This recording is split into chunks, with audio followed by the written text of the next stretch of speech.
São João da Cruz, doutor da Igreja. Obras completas. Estamos na subida do Monte Carmelo. Editora Vozes. A tradução das obras maiores é pelas Carmelitas Descalças do Convento de Santa Teresa. Canal Leconde. Caros ouvintes, caso gostem do que aqui será lido, por favor, já sabem, adquiram um livro. Esta obra é belíssima, vale a pena tê-la em mãos, inclusive pelas notas de rodapé, etc., para maior aprofundamento e meditação. Muito obrigada pela presença. Caso você possa, deva e queira também contribuir com este trabalho que aqui acontece, centavos serão muito bem-vindos, seja via Pix, PayPal, Apoia-se ou Vaquinha. Também é possível comprar livros que chegarão até mim pela lista de desejos da Amazon ou ainda é possível tornar-se membro aqui do canal. Os links estão todos no descritivo. Por favor, curtam, compartilhem, comentem, inscrevam-se no canal caso já não tenham feito e caso possam fazê-lo. É de graça e faz muita diferença em termos de plataforma. E eu peço também para que, por favor, orem por mim, a Deus nosso Senhor. A todos uma boa escuta, que Deus vos guie e vos guarde, meus caros. Seguimos para o livro 3º, capítulo 1º, a purificação ou noite ativa da memória e da vontade. Como deve proceder a alma em relação às apreensões destas duas potências, a fim de chegar à união com Deus em perfeita esperança e caridade. Até aqui orientamos a primeira potência da alma, o entendimento, instruindo-o na primeira virtude teologal, que é a fé, através de todas as apreensões intelectuais. Assim poderá a alma chegar à união com Deus, segundo essa mesma potência, por meio da pureza da fé. Resta-nos agora fazer outro tanto a respeito das outras duas potências, isto é, a memória e a vontade, purificando-as também em todas as suas apreensões, para que por elas venha a alma a unir-se com Deus em perfeita esperança e caridade. Será a matéria desenvolvida brevemente neste 3º livro.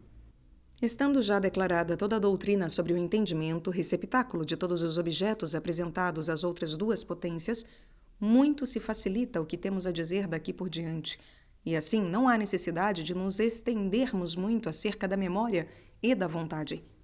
Não é possível, efetivamente ao espiritual, orientar bem o entendimento na fé, segundo a doutrina já exposta, sem instruir simultaneamente, de passagem, as outras duas potências nas virtudes correspondentes, pois as operações de umas dependem das operações das outras.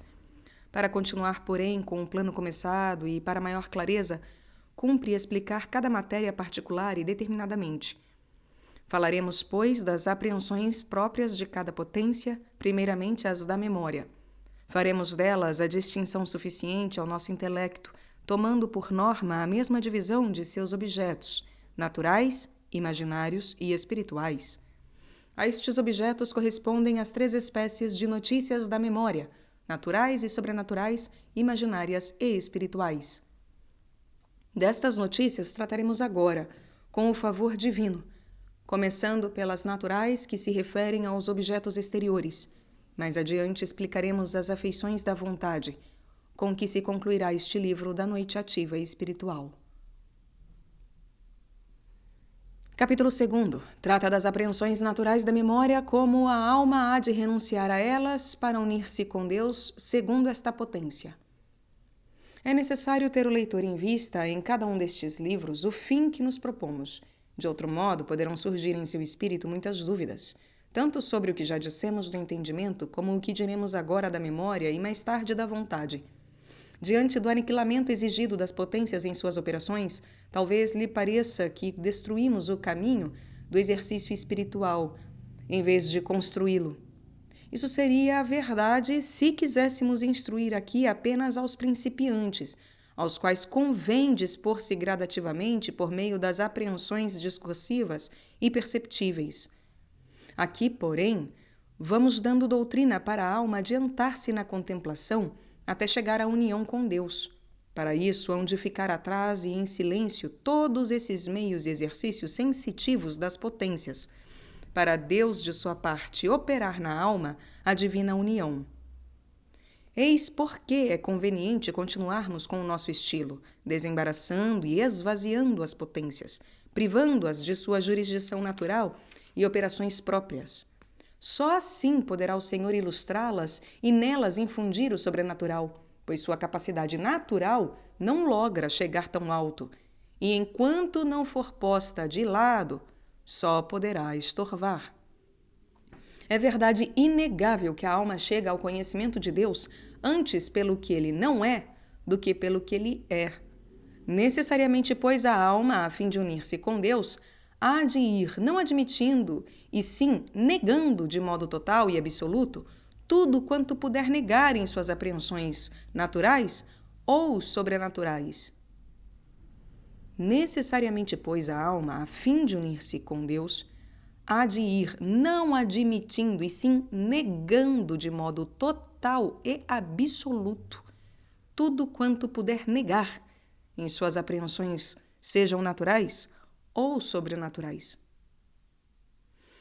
Assim faremos agora a respeito da memória, tirando-a de seus limites e modos naturais para elevá-la acima de si mesma, isto é, acima de toda concepção distinta e de toda posse apreensível, em suma, esperança de Deus incompreensível.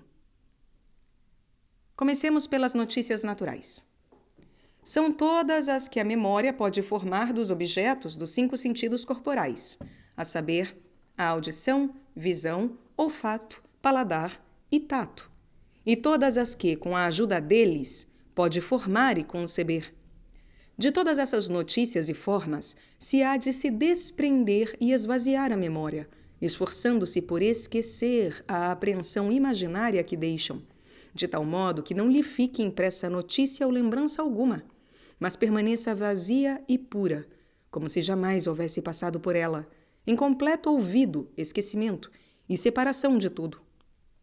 Porque a memória jamais chegará à união com Deus sem esse aniquilamento acerca de todas as formas sensíveis. Deus não cai sob forma ou notícia alguma distinta, como dissemos na noite do entendimento, e, portanto, para unir-se a ele a memória, há de desprender-se de todas as formas que não são Deus. Ninguém pode servir a 2 senhores, disse Cristo. Ora, a memória não pode estar ao mesmo tempo unida a Deus e às formas e conhecimentos particulares. Como Deus não tem imagem nem forma que possa ser compreendida pela memória, mostra a experiência que esta potência, quando a Deus se une, fica como sem forma ou imagem, perdida e embebida num bem infinito, com um grande ouvido, sem lembrança de coisa alguma, porque aquela divina união tira todas as imagens da fantasia, varrendo todas as formas e notícias, enquanto a eleva ao sobrenatural. É notável o que às vezes sucede.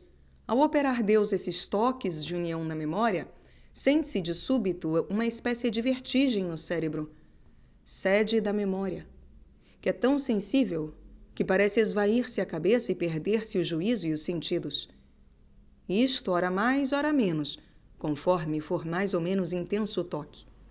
Esta união, pois, purifica e separa a memória de todo o criado e a põe tão alheia a tudo e às vezes tão esquecida de si que precisa de grandes esforços para se lembrar do que quer que seja. De tal maneira é, algumas vezes, este ouvido da memória e suspensão da imaginação, estando a memória unida com Deus, que decorre muito tempo sem a alma perceber nem saber o que então se passou. Fica tão suspensa a imaginação que não pode a pessoa sentir dor física alguma, mesmo havendo causa para isso. Porque, sem imaginação, não pode haver sentimento, nem por pensamento, pois este então não existe. Para Deus operar estes divinos toques de união, deve a alma desprender a memória de todas as notícias apreensíveis. Devemos observar, contudo, que nas almas perfeitas não há mais suspensões. Estas são apenas princípio da união, em que tais almas já estão consumadas. Tudo isso, dir-me-á alguém, parece bom, mas daí resulta a necessidade de destruir as funções e o uso natural das potências, Ora, através desta supressão, o homem desce à categoria dos animais, e mesmo mais abaixo ainda, pois não mais exercita nem mesmo recorda as necessidades e operações naturais. Deus não destrói a natureza, antes aperfeiçoa-a. A doutrina exposta acima, pelo contrário, tende infalivelmente à destruição, pois ensina o esquecimento dos princípios morais e racionais e de toda a operação natural, privando a memória de todos os conhecimentos que são para ela o meio de reminiscência. A essa objeção respondo: quanto mais se vai unindo a memória com Deus, mais vai aperfeiçoando quanto às notícias distintas, até perdê-las completamente, quando chega a consumar-se no estado de união. Por conseguinte, no começo desta transformação, quando a lembrança das formas e dos conhecimentos se desvanece pouco a pouco na alma, é impossível esta não ser invadida por grande abstração de todo o criado, donde caem muitas faltas a respeito do uso e trato das coisas exteriores. Com a memória totalmente abismada em Deus, não se lembra de comer e beber, nem sabe se viu ou fez isto ou aquilo, se lhe falaram ou não. Mas uma vez chegada ao hábito da união, que é um sumo bem, não mais está sujeita a esquecimentos destes. Quanto à razão moral e natural, pelo contrário, nas ações convenientes e necessárias tem muito maior perfeição, embora não as faça com o auxílio das formas e dos conhecimentos da memória. Chegada à união, estado já sobrenatural, desfalecem todas as operações de memória e das demais potências, quanto ao seu modo natural, passando estas do limite da natureza ao termo de Deus, que é sobrenatural. A memória, assim transformada em Deus, não pode, pois, receber impressão de formas ou notícias de realidades criadas. As suas operações, como as das outras potências, neste estado, são todas divinas. Por essa transformação das potências em si, Deus as possui como Senhor soberano. É Ele mesmo que as move e governa divinamente, segundo o seu divino espírito e a sua vontade. Desde então, as operações da alma não são distintas, porque são de Deus, e são operações divinas, conforme diz São Paulo. Quem se une com Deus, torna-se um mesmo espírito com Ele. Donde as operações das almas unidas a Deus são do Espírito Divino, e por isso mesmo, divinas. Desde logo, as suas obras são marcadas pelo cunho da razão e da conveniência perfeita. O Espírito de Deus lhes faz saber ou ignorar o que convém conhecer ou ignorar, recordar com formas ou sem elas, ou esquecer o que devem, dar afeição ao que merece amor e não amar o que não é de Deus. O Espírito de Deus lhes faz saber ou ignorar o que convém conhecer ou ignorar, recordar com formas ou sem elas, ou esquecer o que devem, dar afeição ao que merece amor e não amar o que não é em Deus. E assim, não é de admirar que nessas almas todos os primeiros movimentos e operações das potências sejam divinos, pois se acham transformados em ser divino. Quero trazer alguns exemplos em apoio do que digo. Pede uma pessoa a outra, posta neste estado de união, que a recomende a Deus. Esta última não se lembrará de fazê-lo, pois nenhum vestígio desta recomendação lhe ficará na memória.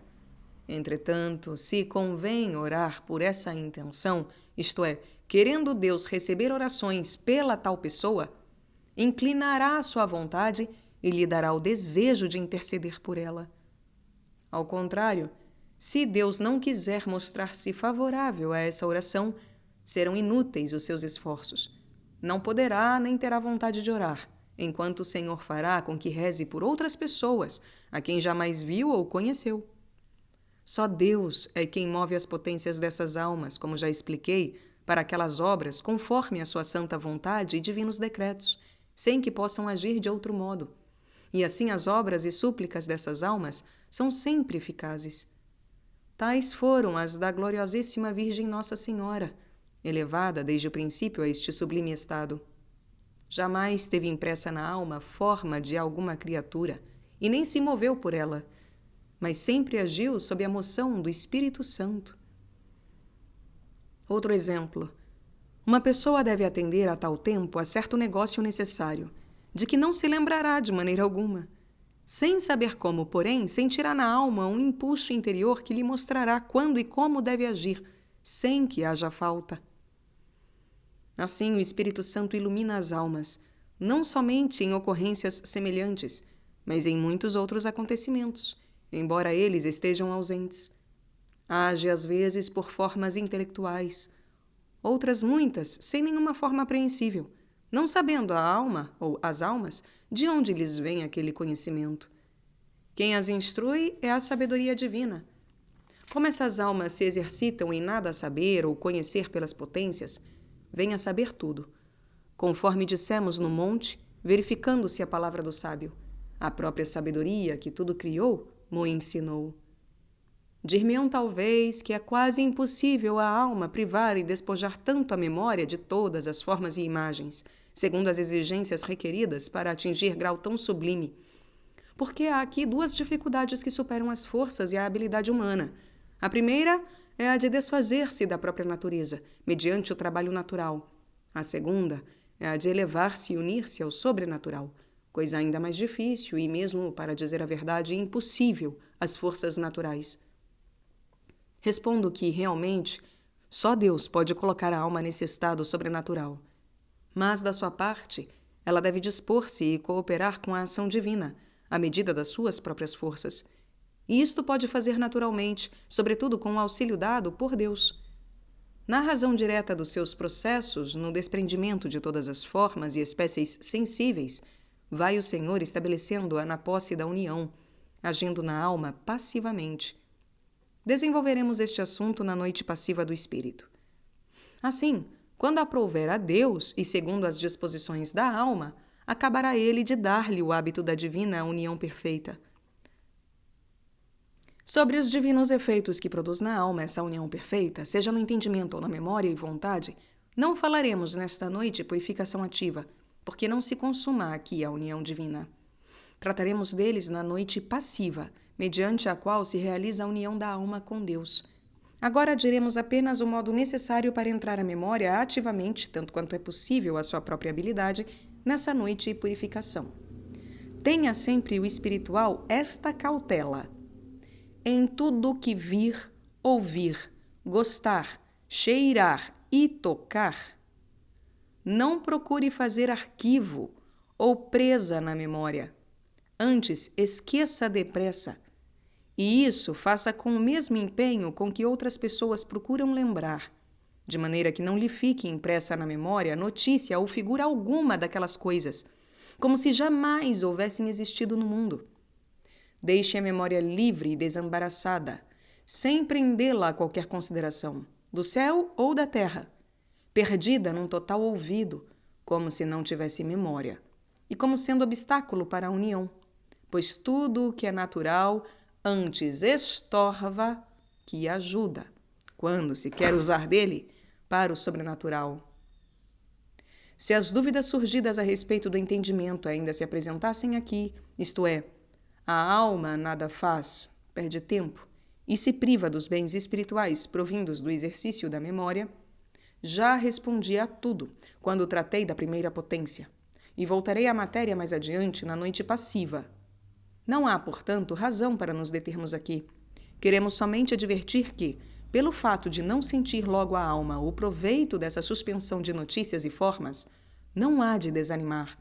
Deus não deixará de acudir em seu tempo. E para alcançar tão grande bem, é muito conveniente esperar e sofrer com paciência e confiança. Na verdade, é raro encontrar alma movida em tudo e em todo tempo por Deus, e tão inseparavelmente unida ao Senhor que, sem nenhuma forma apreensível, estejam suas potências sempre sob a ação do Espírito Santo. Todavia, algumas há muito ordinariamente movidas por Deus em suas operações, e não são elas que se movem, segundo a expressão de São Paulo. Os filhos de Deus, isto é, os transformados em Deus e a Ele unidos, são movidos pelo Espírito de Deus. Isto é, movidos a divinas obras em suas potências. Não é de admirar que, sendo divina a união da alma, suas operações também o sejam. Capítulo 3. 3 espécies de danos aos quais se expõe a alma não fechando os olhos às notícias e discursos da memória. Fala do primeiro dano. Há 3 espécies de danos ou inconvenientes se expõe o espiritual querendo usar dos conhecimentos da memória para se aproximar de Deus ou para qualquer outro fim. 2 desses danos são positivos e o terceiro é privativo. O primeiro resulta do contato com as coisas deste mundo, o segundo procede do demônio e, afinal, o último, que é privativo, resulta do impedimento e estorvo que as ditas notícias causam à união divina. O primeiro dano, que é a parte do mundo, consiste em ficar a alma exposta a muitos perigos provenientes das notícias e discursos da memória. Estes perigos são ilusões, imperfeições, apetites, juízos, perda de tempo e muitas outras coisas que trazem à alma grande número de impurezas.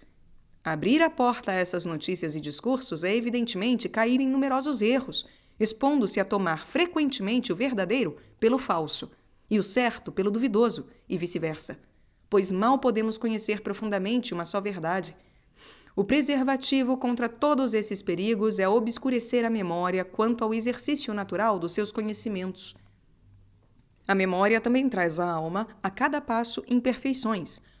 Tudo quanto recebe por meio dos sentidos exteriores que excitam nela diversas impressões de dor, medo, ódio, vã esperança, alegria ou gozo e vanglória, etc. Esses diferentes movimentos são, no mínimo, imperfeições e, algumas vezes, pecados veniais manifestos, que muito sutilmente mancham a alma, mesmo quando as notícias e raciocínios são acerca de Deus. Tais notícias, é claro, também geram na alma apetites, pois nascem estes naturalmente daquelas. Ali, só o desejo de as ter já é um apetite. Muitos juízos também há de formar, pois não pode deixar de tropeçar com a memória em bens e males alheios, em que às vezes o mal parece bem e o bem parece mal. Ninguém, a meu ver, poderá livrar-se perfeitamente desses danos, senão cegando e obscurecendo a memória em tudo. Se me objetarem que bem poderá o espiritual triunfar dessas dificuldades à medida que se apresentarem, respondo será absolutamente impossível vencê-las todas enquanto quiser alimentar a memória com notícias. Delas decorrem 1000 imperfeições e impertinências, algumas tão sutis e delicadas que, por si mesmas, sem que a alma o perceba, a elas se pegam, como o piche a quem o toca. O meio mais seguro é vencer o mal pela raiz e esvaziar a memória de todas as coisas sensíveis. Mas, replicarão, a alma se priva assim de muitos bons pensamentos e piedosas considerações que lhe seriam de grande utilidade para dispô-la a receber os favores divinos.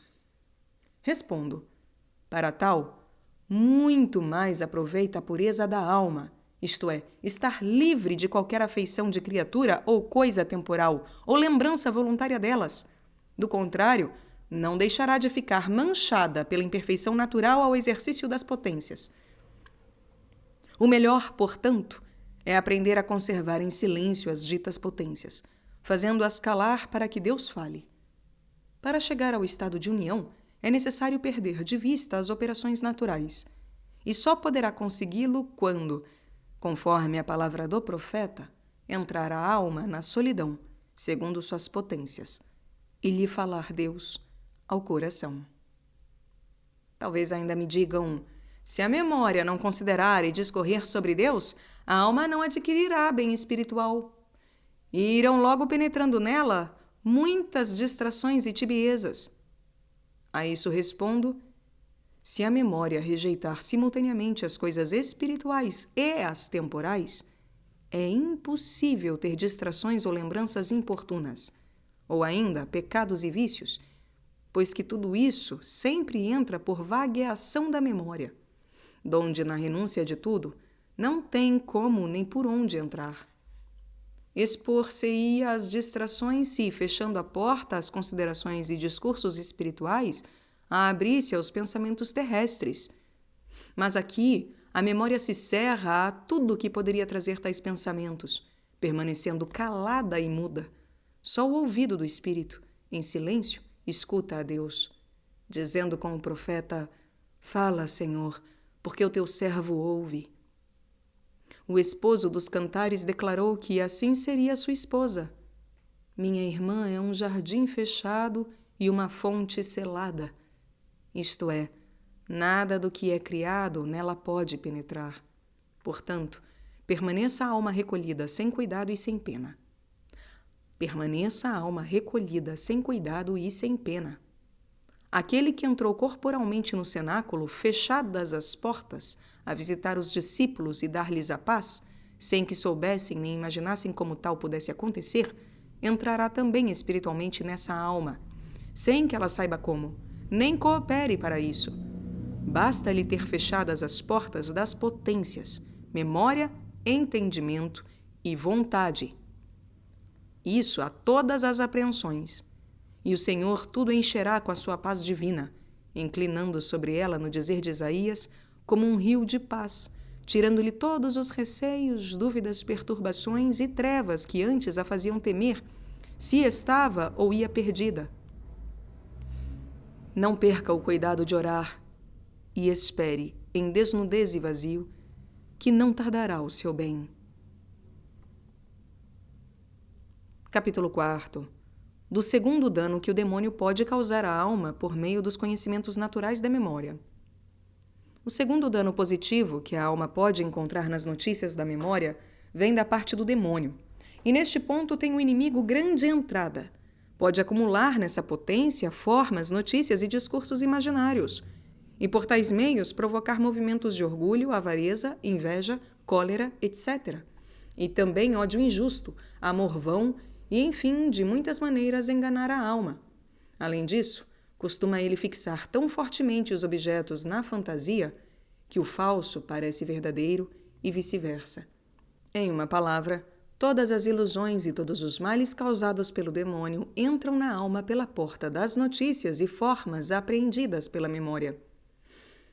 Se esta potência, pois, se obscurece em todas as apreensões e se aniquila em completo esquecimento, fecha completamente a porta aos enganos do inimigo, livrando-se de todos os inconvenientes, o que é grande bem. O demônio nada pode fazer na alma, senão por intermédio das operações das potências, principalmente com o auxílio das notícias das quais dependem quase todos os atos da inteligência e da vontade. Se a memória renuncia à sua atividade natural, nada mais é possível ao demônio, pois não acha ele por onde entrar, e assim nada poderá fazer.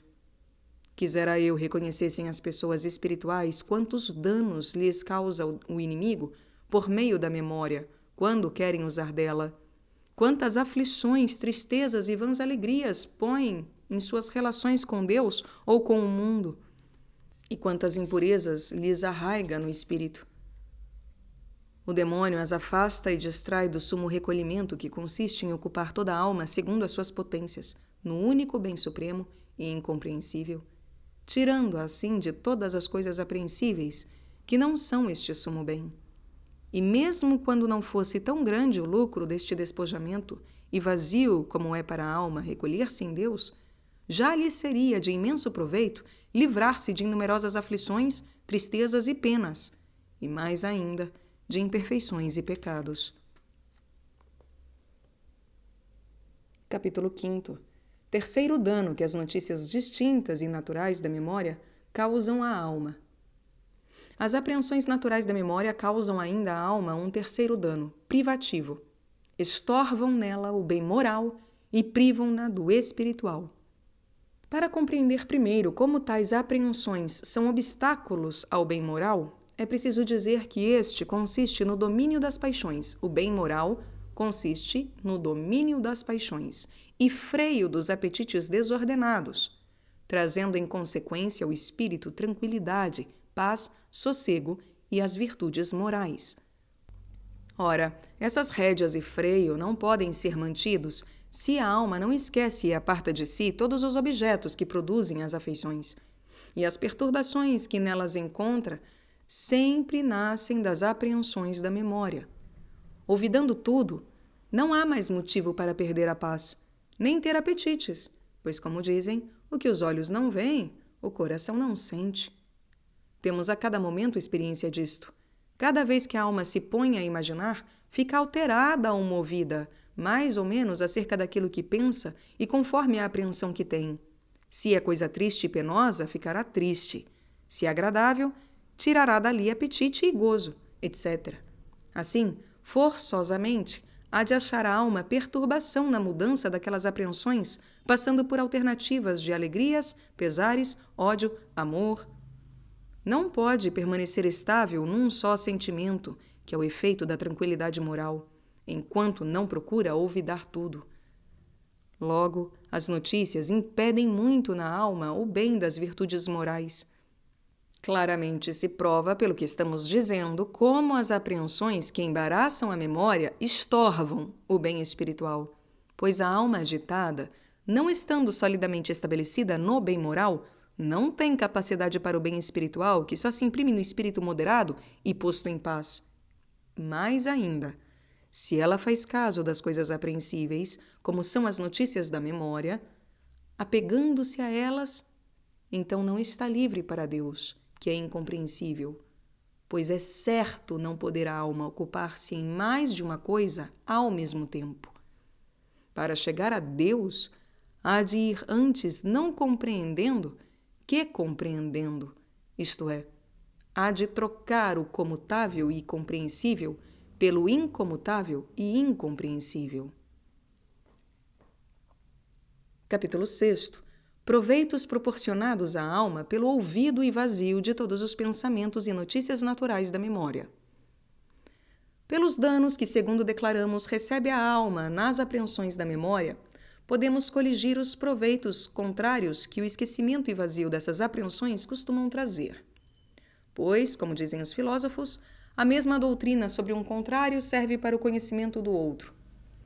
Em oposição ao primeiro dano, o primeiro desses proveitos consiste na tranquilidade e paz interior de que goza o espírito pela carência de agitação e perturbação oriunda das ideias e notícias da memória, e, consequentemente, experimenta também o proveito ainda maior da pureza da consciência e de alma.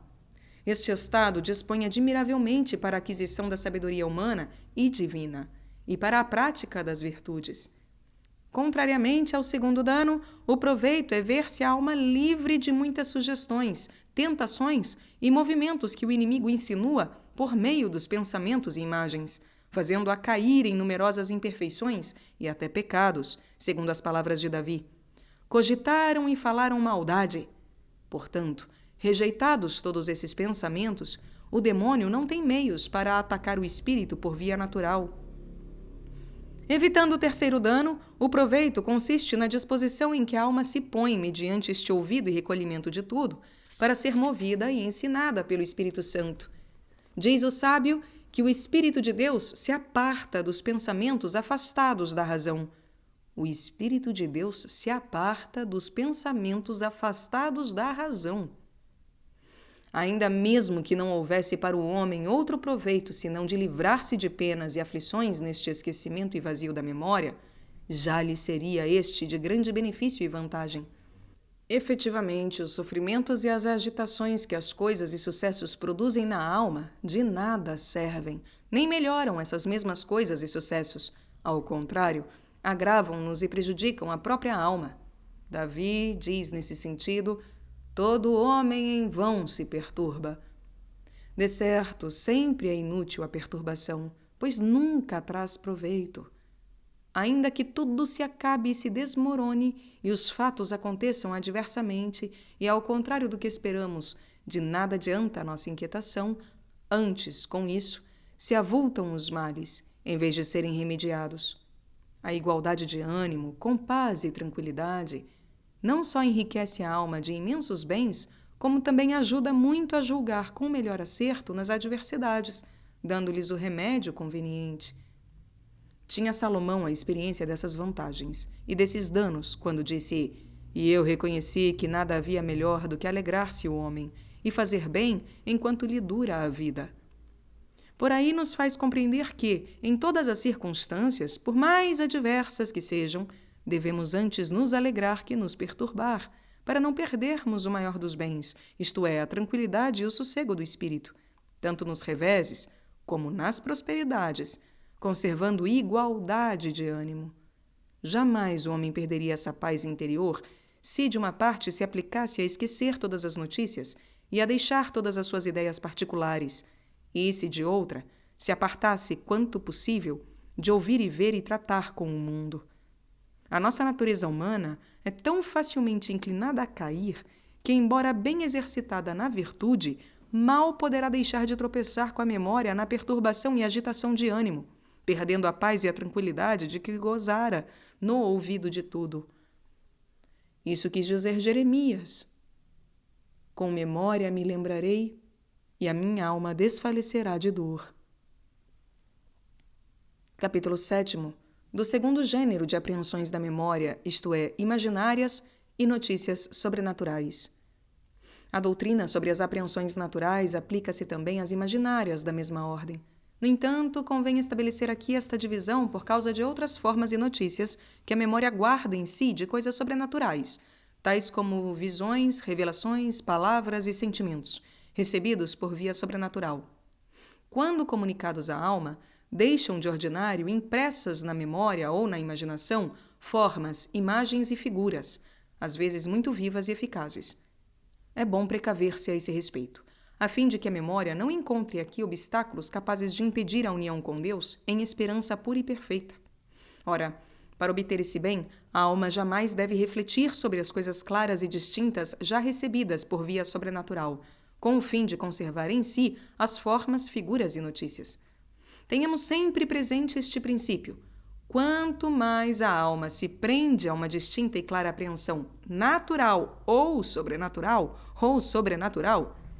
menos capacidade e disposição tem para entrar no abismo da fé, onde tudo é absorvido.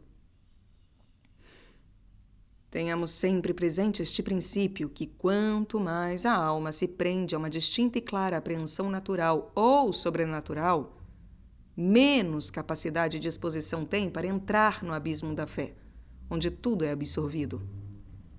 Com efeito, nenhuma forma ou notícia sobrenatural impressa na memória é Deus. E a alma, para ir a Deus, há de renunciar a tudo quanto não é Ele. A memória, pois, precisa desfazer-se de todas essas formas e notícias para se unir com Deus na esperança. Toda posse é contra a esperança, porque, como diz São Paulo, a esperança é do que não possui. Assim a alma, quanto mais despoja a memória, tanto mais espera. E quanto maior é sua esperança, tanto maior sua união com Deus. Porque em relação a Deus, quanto mais espera, tanto mais alcança. E mais espera, quanto mais despojada está. Quando totalmente o estiver, possuirá perfeitamente a Deus. Quando totalmente o estiver, possuirá perfeitamente a Deus na união divina. Não obstante essa verdade, há muitos que não querem renunciar à doçura e satisfação das lembranças distintas, e por isso não chegam à suma posse e total suavidade do Senhor, porque quem não renuncia a tudo que possui, não pode ser seu discípulo. Capítulo 8º. Danos causados à alma que se detém nas apreensões sobrenaturais. Quantos são? O espiritual se expõe a 5 gêneros de danos ao fixar a atenção sobre as notícias e imagens recebidas sobrenaturalmente que se lhe imprimem na memória. O primeiro é enganar-se muitas vezes tomando uma coisa por outra. O segundo é expor-se à presunção ou à vaidade. O terceiro vem da facilidade que o demônio tem de enganar a alma por meio dessas apreensões. O quarto é impedir a união com Deus pela esperança. Afinal, o quinto faz com que frequentemente se julgue a Deus de um modo baixo e imperfeito. Quanto ao primeiro dano, é evidente que o espiritual se expõe a formar muitas vezes juízos errôneos quando se detém com reflexão nessas formas e notícias. Ninguém pode saber a fundo tudo o que se passa naturalmente em sua imaginação, nem disso formar juízo seguro e completo, e muito menos dar justo valor aos fatos sobrenaturais, muito mais raros e acima de nossa capacidade. Aí está porque a miúde pensará que tais ou tais coisas vêm de Deus e serão apenas obras da própria fantasia. Outras vezes imputará ao demônio que é dado por Deus ou vice-versa. Com mais frequência ainda, acontecerá que certas formas ou notícias se lhe gravarão profundamente na memória de males ou bens alheios ou próprios e outras figuras que se lhe apresentam. Tê-las-á em conta de verdadeiras, quando na realidade são muito falsas. Ainda lhe acontecerá julgar as verdadeiras como falsas. Porém isto é mais seguro, porque costuma proceder de humildade.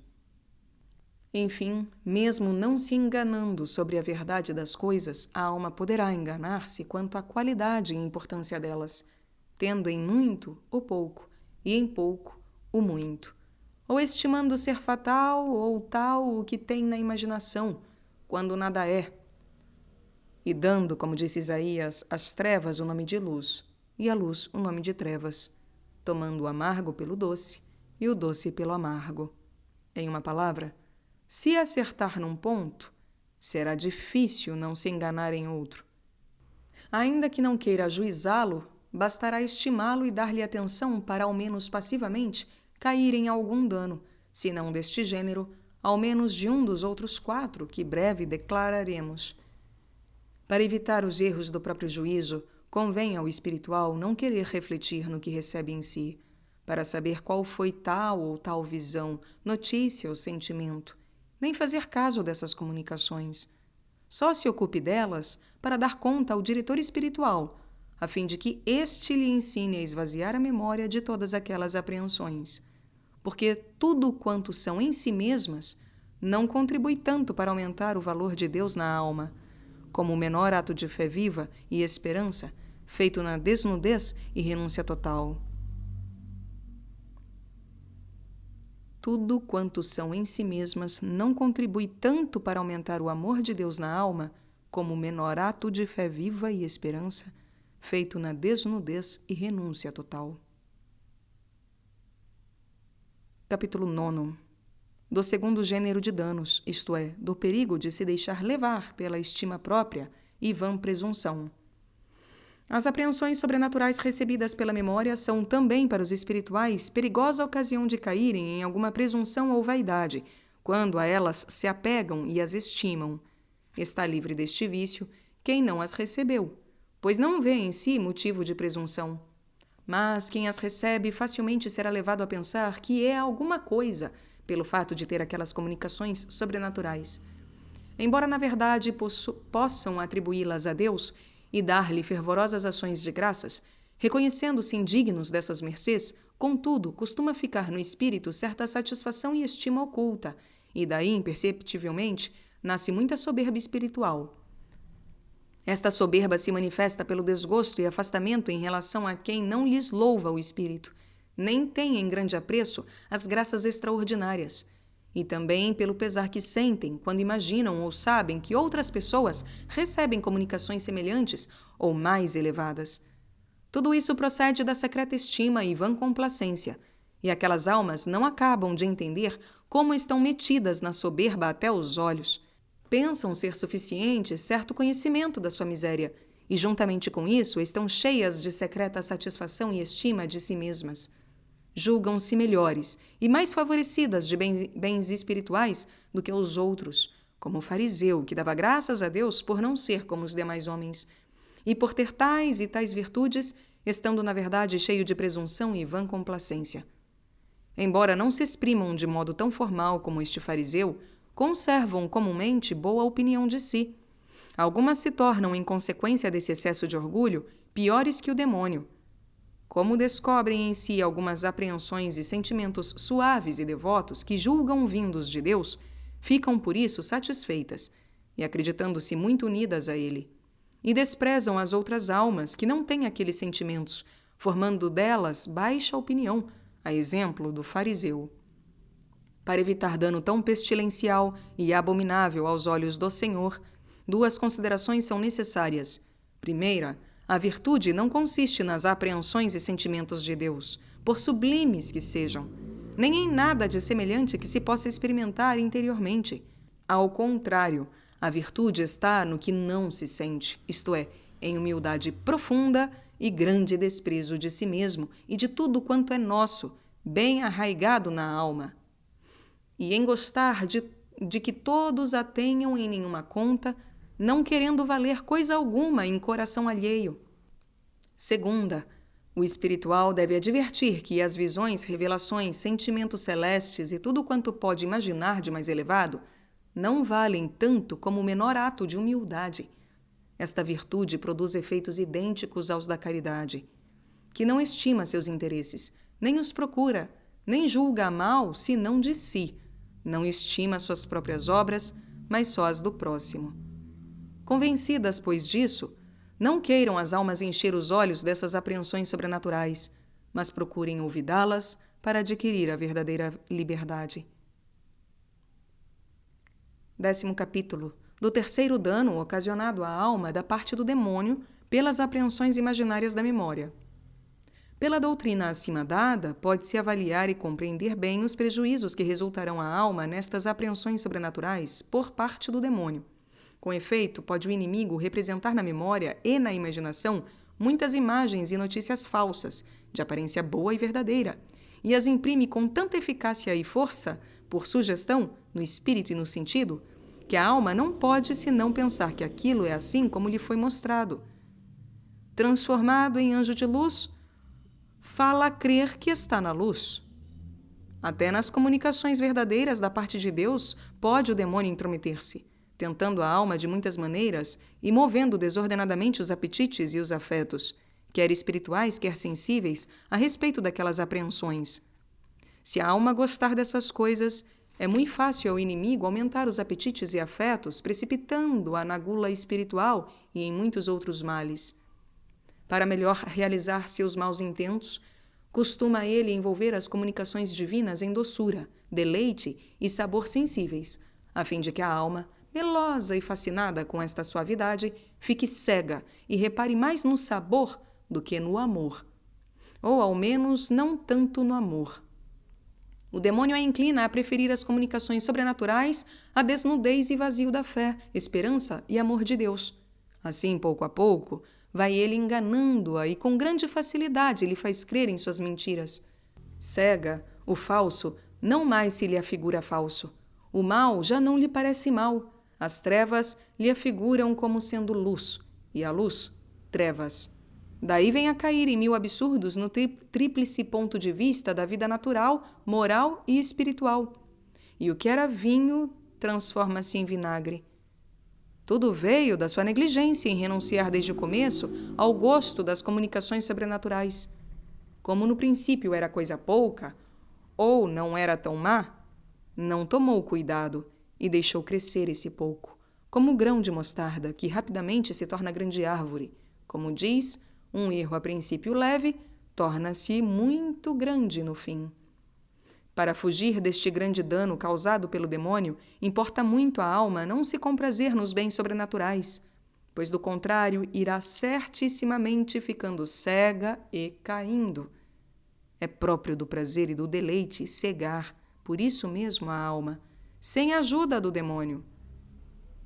É o sentimento de Davi quando diz em um dos seus salmos: porventura nas minhas delícias me cegarão as trevas, e para minha luz abraçarei a noite.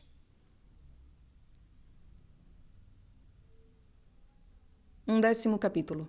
Do quarto dano que as apreensões distintas e sobrenaturais da memória podem causar à alma, consiste em impedir a união divina.